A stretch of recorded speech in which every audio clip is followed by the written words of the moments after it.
안녕하세요. 신혼 11개월 차의 30살 새댁입니다. 신랑하고 저는 동갑내기 커플이에요. 2년 긴 연애를 하는 동안도 싸움 한 번 없이 잘 지냈고 결혼하고 나니 연애할 때보다 훨씬 사이가 좋게 잘 지내요. 신랑은 저와 평생을 함께할 배우자, 가족, 그리고 저를 절대 배신하지 않을 친구 같은 사람이 돼주었어요.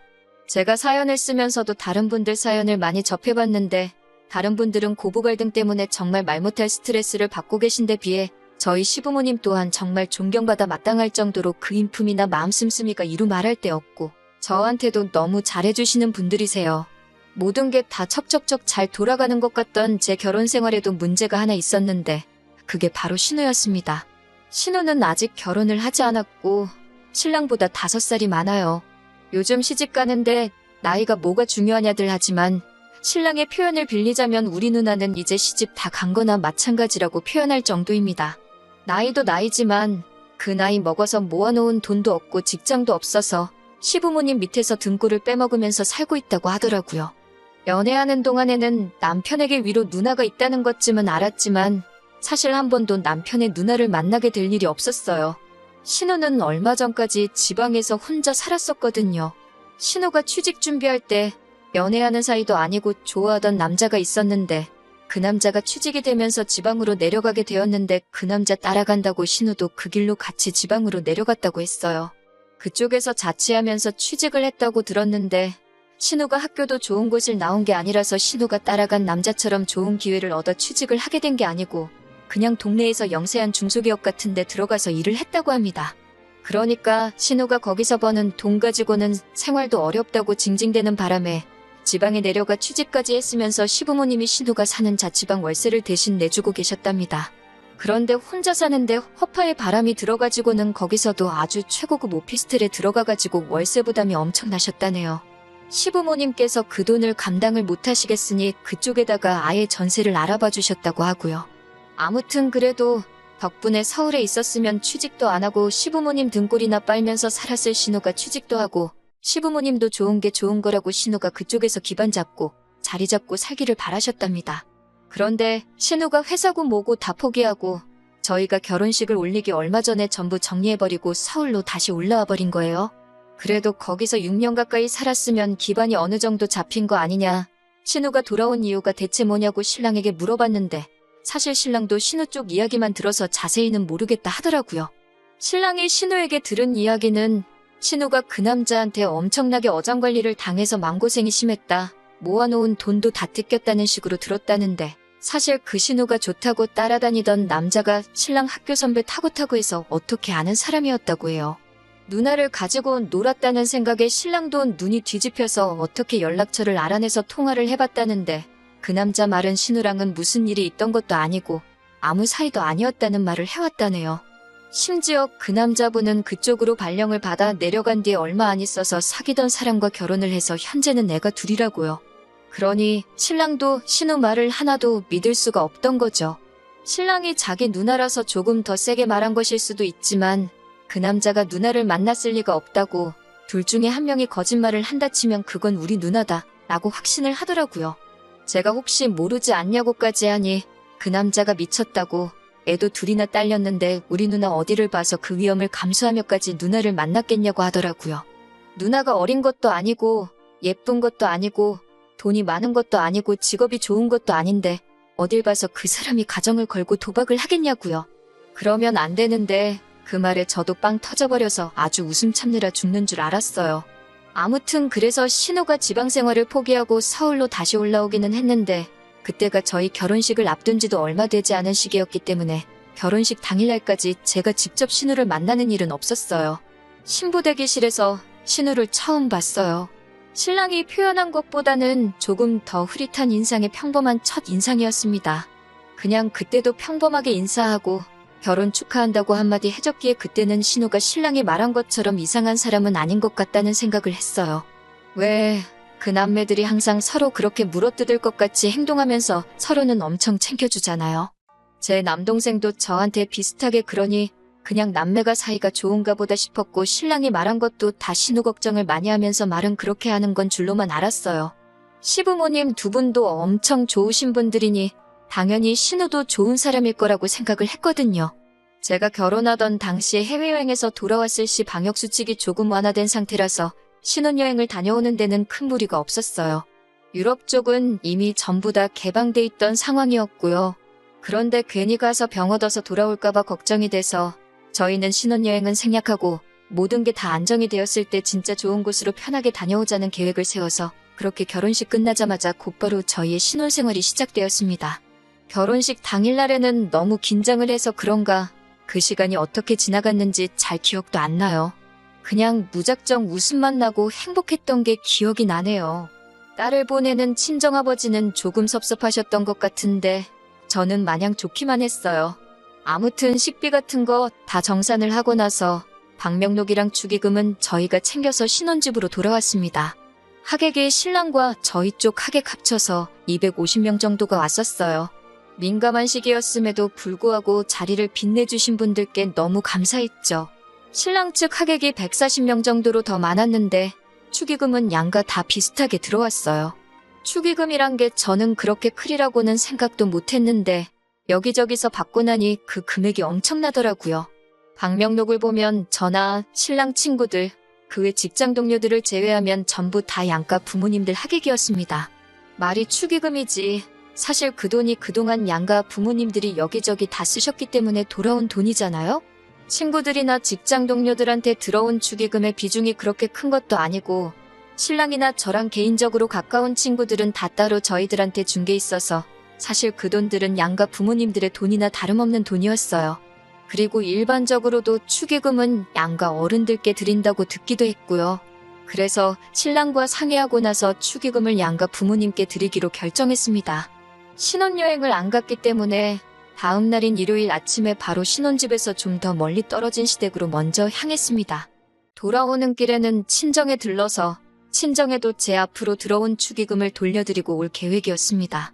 결혼식이 바로 어제였는데 좀 쉬다 오지 그러셨냐며 저희 걱정부터 해주시며 반겨주시니 정말 좋았어요. 무슨 일로 왔느냐고 물으시길래 바로 본론부터 말씀드렸네요. 그런데 시부모님께서는 그건 너희 결혼한다고 사람들이 이 어려운 상황에 먼 길까지 와주시며 축하해주신 돈이니 그 돈은 저희가 갖는 게 맞다고 하셨습니다.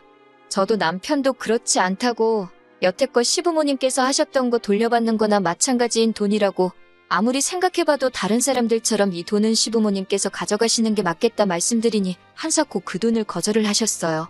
오히려 그 당시 상황에 결혼식 불참하신 분들이 계좌로 보내준 돈도 있다면서 안 그래도 그 돈도 저희한테 보내주시려고 할 참이셨답니다. 서로 그 돈을 가지고 마음이 불편하겠다며 주거니 받거니 하다가 결국엔 저희가 시부모님 뜻을 꺾지 못하고 가져오게 되었네요. 친정 부모님도 말할 것도 없이 같은 입장이셨습니다.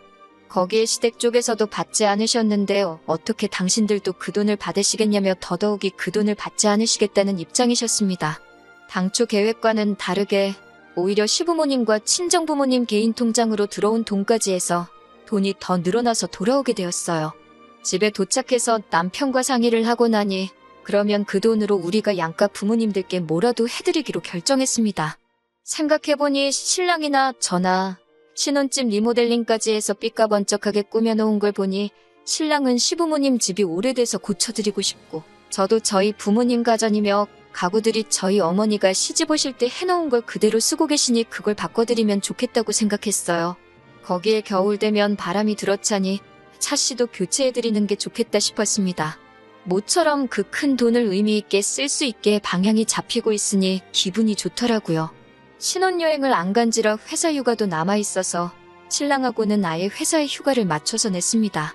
그리고 그 기간 동안 신혼집 구할 때 마냥 리모델링 회사도 보러 다니고 전자제품 마트랑 가구점 돌아다니면서 이것저것 고르고 있으니 신혼집 알아보면서 지치도록 했던 건데도 기뻐하실 양가 어른들 생각하니 그건 나름대로 또 즐겁더라고요. 그러던 어느 날인데 신우한테서 전화를 한 통 받게 되었습니다. 신우라고는 결혼식 날 한 번 본 게 전부인데 남편이 아니라 저한테 전화가 오니 조금 의아했습니다. 남편은 그때 이른 아침이라 아직 자고 있었는데 남편 전화로도 먼저 걸려왔던 게 아니라 정말 저한테 바로 들어온 전화였어요. 결혼식 날 정신이 없었으니 결혼 축하한다고 다시 한번 말해주려고 전화를 걸은 건가 싶어서 한치의 의심도 없이 전화를 받았어요. 신우가 그런 걸 요구할 줄은 정말 상상도 못했으니까요. 전화를 받으니 신우는 저한테 인사도 건너뛰고는 다짜고짜 축의금에 대한 행방을 묻더군요. 설마 그 돈을 벌써 다 써버린 건 아니겠지 하고 묻는 겁니다. 신우도 자식이고 하니 당연히 부모님께 드려야 할 돈을 저희가 갖게 해주셨다고 한들 아마 저희가 그 돈을 정말 저희들 사리사욕 채우는데 홀랑 써버릴까봐 노파심에 연락을 한 줄로만 알았습니다.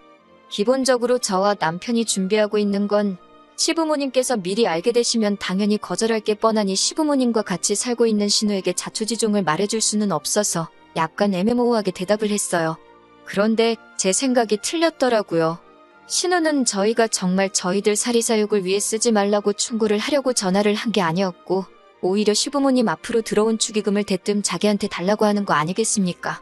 저는 솔직히 제가 잘못 들었거나 제가 잘못 이해한 게 아닌가 제 귀를 의심까지 하게 되었어요. 그 돈을 저희가 왜 드리냐고 물어보니 어차피 너네 그 돈은 부모님께 돌려드리려고 했던 돈 아니었냐고 하면서 시부모님이 거절을 하셨지만 만약에 그 돈을 받으셨다면 전부 자기한테 썼을 돈이었다 하는 겁니다. 그러니 암만 시부모님이 먼저 거절을 하셨더라도 저희도 그 돈이 필요 없다고 들고 왔던 거나 마찬가지니 그 돈이 자기 돈이나 마찬가지다. 그러니까 내 돈을 내놔라 하고 말하는 것이었어요. 이유는 말씀드리지 못하지만 그 돈은 저희가 사용하기로 한 게 있어서 드리지 못하겠다 말했습니다. 그때부터 신우는 완전히 얼굴에 철판을 깔고는 내 돈을 왜 니들이 마음대로 쓰냐는 겁니다.